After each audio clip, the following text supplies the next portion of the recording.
Find the equilibrium point for the demand and supply functions d of p equals 79 minus 8p and s of p equals 37 plus 6p, where p is the price in dollars, d of p is the number of units demanded, and s of p is the number of units supplied.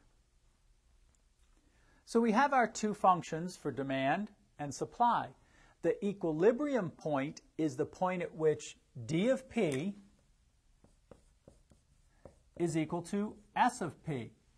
So we simply substitute the formulas 79 minus 8p for d of p and 37 plus 6p for s of p.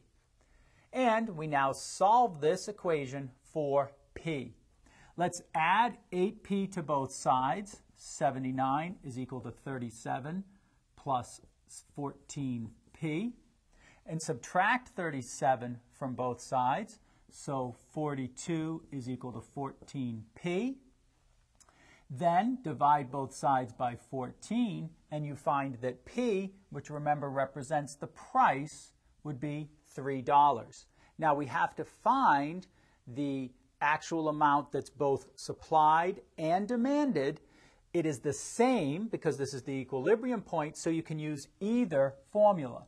Let's take the supply formula. S of 3 will equal 37 plus 6 times 3. That's 37 plus 18, which is 55. That's 55 units that would be supplied. So the solution is the point represented by $3, 55 units.